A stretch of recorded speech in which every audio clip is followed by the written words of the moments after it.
So really I'm just doing this video to help people out. There's not a huge amount of information about the roadsters anymore in the UK. They're 14-year-old cars now. A lot of them are actually very well looked after, to be fair.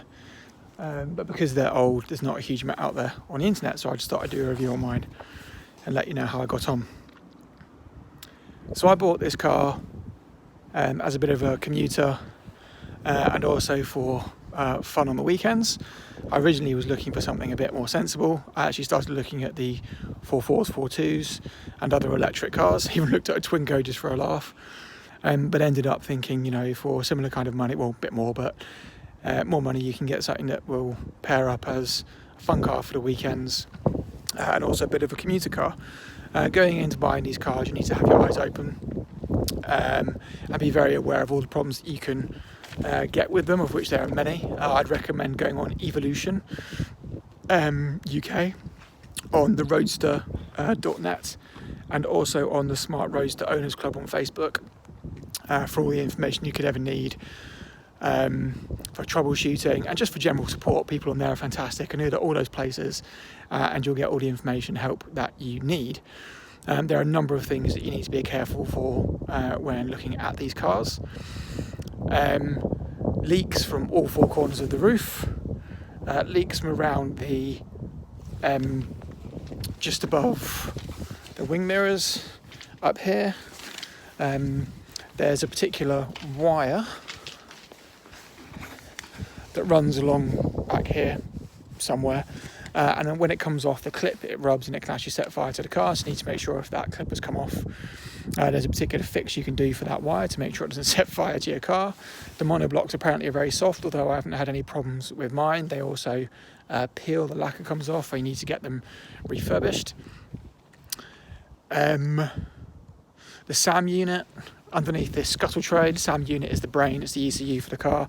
Apparently if it's not sealed properly, it can, when you get loads of water, it'll go on top of the SAM unit, fry it, and then you need to get a brand new ECU for the car. And there's other things that you need to be aware of, issues with the roof coming back and so on and so forth. The most important thing seems to be buy from people that you can trust potentially, ideally someone that you've met on a forum, and buy someone that hasn't got ridiculously low miles on it, because in order for the issues to be resolved, the car needs to be driven. If the car's not driven, you're not going to pick up problems, and therefore you're going to be potentially the owner with those problems. So there are some low mile examples about. The recommendation seems to be to buy one that gets driven more often than not. So mine is lowered. It came lowered already. I have no idea what's bringing this on, but they're extremely firm. Something I'm probably going to change. Mine also has an ITG air filter. I've had it remapped because the map that was on it was absolutely shocking. So I went to a guy called Fudge Smart, and had the remap done by him, which has transformed the car. It gets far more linear power. Mine also has a dump valve on it, which is just for fun. It just sounds fantastic, to be honest with you. It makes me giggle an awful lot. Issues I've had with my car since I bought it: there was a water leak that I found when I got home.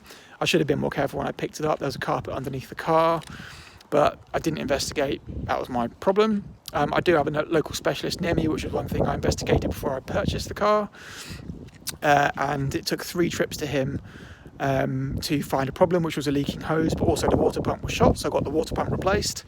On top of that, I've had to do the thermostat and the alternator, because they both broke as well. Again, I think the thermostat was purely down to lack of use, and the alternator is just, it happens, what can you do?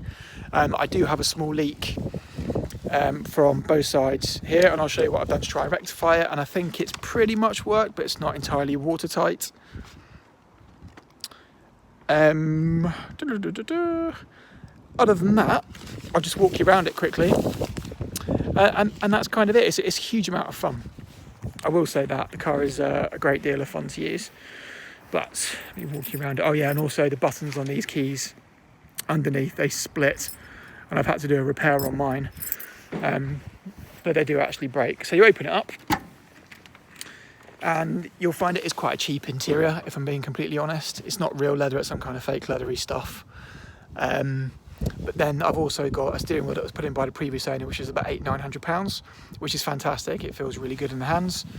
I have put on new paddles, and I'll show you why. So the old paddles kind of finish about here. So when you've got your hand on the steering wheel, your finger kind of bends down to use it, which is really quite uncomfortable. With these, you can have your hand up here, you can have your hand down here, you can have your hand wherever you like. And also, because the paddle goes all the way down to there, it makes it far easier to change the gears when you're driving the car. Plus they're aluminium and they feel nice as well. So you can see you've got heated seats, air conditioning, automatic mirrors. This is how you start the car in this one. Previous owner did that. I actually quite like that. An armrest back here, which is nice. You've got cruise control, which I wasn't expecting. Air conditioning, that's another thing. The aircon pipes can be split where they join the engine, so you need to be aware of that. That can be quite an expensive fix. I had put a new head unit in because the original one just wasn't to my taste at all. It was really quite poor. And now I've got a iPhone cable, USB plug. Oh, where is it? Under here. So that just tucks up inside there. Plug my phone in and put my phone up there. And it means whenever I get in the car, I can stream music straight to the stereo, take calls. If I'm driving somewhere and the maps are on, it interrupts whatever I'm doing and plays the directions through the speakers, so that's great. I did also change the speakers in here because the original ones put on were absolutely shocking by the previous owner, so I updated those as well. This carbon fibre bit came with the car, and then there's some genuine carbon fibre up here. When I say genuine, I mean real carbon fibre up here, and there's some carbon fibre effect stuff as well that one of the previous owners put on the car.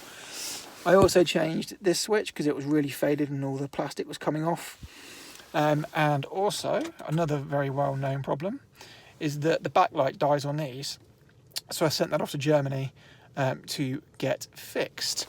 Well worth doing, in my mind. Luckily, my aircon pipes were good, so that was good. One other thing I will say is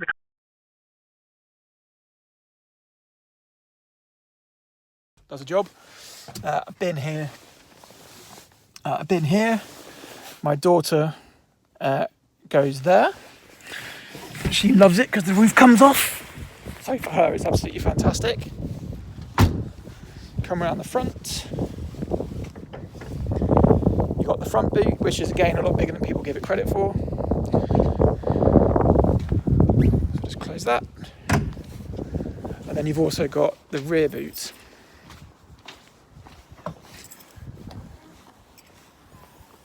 Which again isn't massive, but with the front boot combined, it actually gives you a pretty decent amount of space. So yeah, basically, I think it's a really, really enjoyable, fun car to own. And I would just say that if you do buy one, make sure you do the research first and ensure that you've looked at the right sites, looked at the buying guides, and you're happy with what you want to buy. Like I say, I always try and buy off enthusiasts as much as I can because they'll look after the car properly. I do really think it looks good for a 14-year-old car. So for me, next steps, the chassis got a bit of rust, so I'm going to get that sorted. I'm going to get it wire brushed down, painted, and have the car under-sealed. I'm also going to get the car professionally detailed, just because I like to look after the vehicles that I own.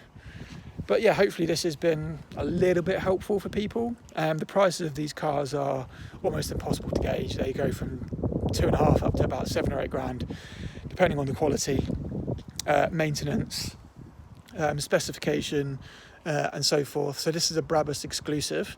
So it was one of the last run-out models. So it's got virtually everything on it. Even hill start assist. It's a really well-spec'd car.